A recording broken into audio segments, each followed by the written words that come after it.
Hello students, मेरे YouTube channel पर एक बार फिर से आपका स्वागत है।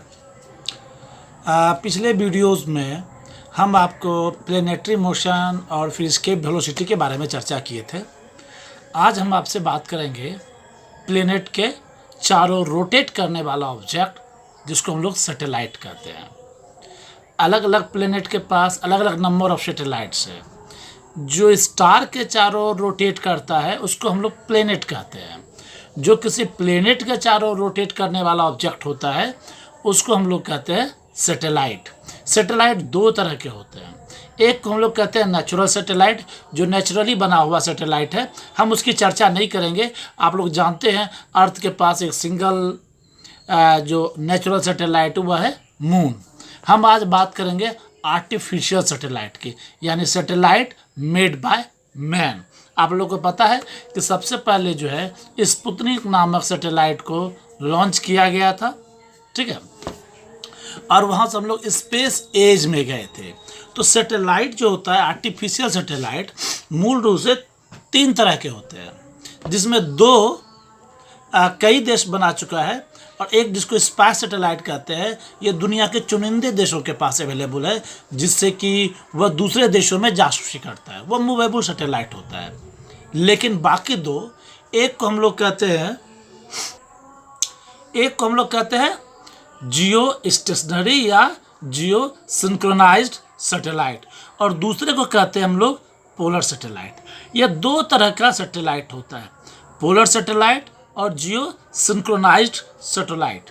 पोलर सैटेलाइट जो होता है वो अर्थ के किसी एक पोल के सामने प्रेजेंट होता है, और जियो सिंक्रोनाइज्ड सैटेलाइट अर्थ के पोल के अलावा किसी और ऑर्बिट में, किसी और पोजीशन में वह अर्थ पर एक पॉइंट पर फिक्स होता है, जो अर्थ के घूमने के साथ चारों ओर घूमता रहता है, और उसका ऑर्बिटल जो टाइम होता है, अपने ऑर्बिट पे घूमने का टाइम, वह अर्थ के घूमने के टाइम के बराबर होता है, यानी कि 24 आवर। 24 आवर में वह अपने ऑर्बिट पर एक चक्कर लगा लेता है, जिसके कारण कि वह हमेशा अर्थ के एक ही पोजीशन पर दिखाई पड़ता है।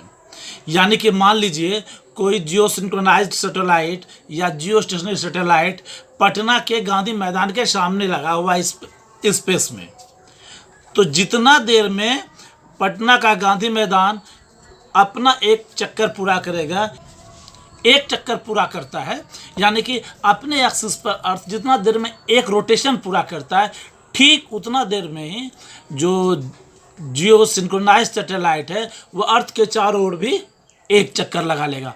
चूँकि एक चक्कर साथ साथ लगाता है, तो आपको अर्थ के एक खास पॉइंट से वह हमेशा एक फिक्स दूरी पर दिखाई पड़ता है, और इसलिए उसको हम लोग कहते हैं जियो स्टेशनरी या जियो सिंक्रोनाइज्ड सैटेलाइट। उसकी वेलोसिटी जो होती है वो अर्थ के रोटेशन के अनुसार होती है। एंगुलर वेलोसिटी अर्थ के अपने एक्सिस पर जो एंगुलर वेलोसिटी होता है उसके बराबर होता है। ज़्यादातर जो कम्युनिकेशन सैटेलाइट है या जो ब्रॉडकास्टिंग के लिए सैटेलाइट यूज होता है वह होता है जियो सिंक्रोनाइज्ड सैटेलाइट। जियो सिंक्रोनाइज्ड सैटेलाइट का जो ऑर्बिट होता है वह मिनिमम जो होता है वह होता है 36,000 kilometre from the earth surface. और इसके अलावा जो है तो टेलस्टार, यूएसए ने पहली बार टेलस्टार नामक एक सैटेलाइट लॉन्च किया था, जो कम्युनिकेशन सैटेलाइट था 1962 में, ठीक है। भारत में जो इनसेट सीरीज का जो सैटेलाइट जितना भी है, इनसेट 1A से लेकर के अभी C श्रेणी का C2 तक जा रहा है, वह मूल रूप से जियो सिंक्रोनाइज्ड सैटेलाइट ही है, ठीक है। तो जियो सिंक्रोनाइज्ड सैटेलाइट का ये सब खासियत है। यह शॉर्ट रेंज पर किसी एरिया के मौसम का फोरकास्ट कर देता है कि यहाँ आज बारिश होने वाली है कि नहीं, या इस लोकल एरिया में मौसम कैसा रहेगा, ठीक है।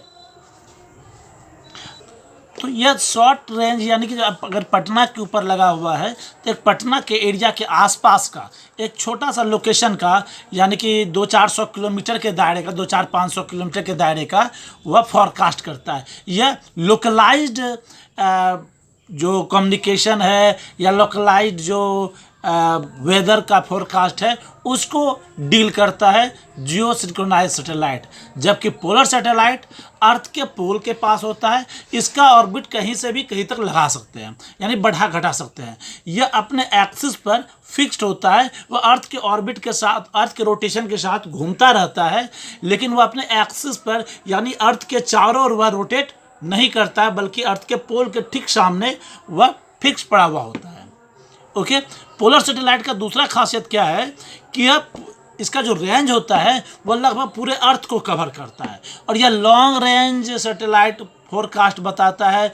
यह लॉन्ग रेंज का जो है मौसम का फोरकास्ट बताता है, यह बादल का इमेज बनाता है और कहाँ हाई प्रेशर बन रहा है कहाँ लो प्रेशर बन रहा है इसको वह कैलकुलेट कर सकता है उसके हेल्प से। और साथ ही साथ इसके आधार पर हम 2, 4, 5, 10 दिन पहले किसी खास एरिया में कैसा मौसम बदलने वाला है इसकी जानकारी दे सकते हैं। जैसे कि आप देखें कि वो जियो सिंक्रोनाइज सैटेलाइट का ऑर्बिट फिक्स था लगभग 3200 किलोमीटर 3600 किलोमीटर से ऊपर होना चाहिए। पोलर सैटेलाइट के लिए ऐसा कुछ नहीं है, इसका ऑर्बिट जो है यह बढ़ घट सकता है। ठीक है, यह जो पोलर सैटेलाइट हमेशा डिफरेंट कामों के लिए यूज़ किया जाता है और डिफरेंट कंडीशन में भी वह काम कर सकता है। यह पूरे धरती का इमेज क्रिएट कर सकता है। यह सब पोलर सैटेलाइट का जियो सिंक्रोनाइज सैटेलाइट की अपेक्षा खासियत है। अब याद रखिए सैटेलाइट का यूज़ क्या क्या होता है। आर्टिफिशियल सैटेलाइट का किसी एरिया के रेडियो मोबाइल सिग्नल को एडजस्ट करना या उसको ट्रांसमिट करना, इसके अलावा वेदर का फोरकास्ट करना, इसके अलावा कि जो हमारे यहाँ एग्जैक्ट शेप और साइज अर्थ के जो है उसके बारे में बताता है। साथ ही साथ हिमालय का जो स्ट्रक्चर है और अलग अलग जो अर्थ पर क्रिएशन है नेचुरल क्रिएशन उसके बारे में जानकारी देता है। साथ ही साथ यह हमारे ओजोन लेयर के जो डैमेज हो रहा है ओजोन लेयर में उसके बारे में भी स्टडी करने में पोलर सैटेलाइट हेल्प करता है। अब स्पाई सैटेलाइट के बारे में बात कर ले। स्पाई सैटेलाइट 2-4 देशों के पास है, वह बहुत लो डिस्टेंस तक यानी अर्थ के बहुत क्लोज इमेज ले सकता है। यह किसी दूसरे देश के अंदर हो रही घटनाओं का स्टडी करने में काम लिया जाता है। यह मूल रूप से सैनिक पर्पस से तैयार किया जाता है सैटेलाइट। यह सैटेलाइट न तो अर्थ के पोल पर स्टेब्लिश्ड होता है न ही अर्थ के किसी खास ज्योमेट्रिकल पॉइंट पर वह फिक्स होता है। यह अर्थ के चारों ओर घूमता है यानी इसका स्पीड जो होता है अर्थ के स्पीड से फास्टर होता है। नतीजा क्या होता है कि अर्थ के चारों ओर घूमता हुआ दिखाई पड़ता है और इस तरह से वह लोकलाइज्ड इमेज लेता है, लेकिन डिफरेंट टाइम में डिफरेंट लोकेशन का वह इमेज क्रिएट करता है, जिसका उपयोग मूल रूप से सामरिक सेक्टर में ही किया जाता है। तो सैटेलाइट मूल रूप से इतने ही तरह के होते हैं। आज के वीडियो में बस इतना सा ही। धन्यवाद।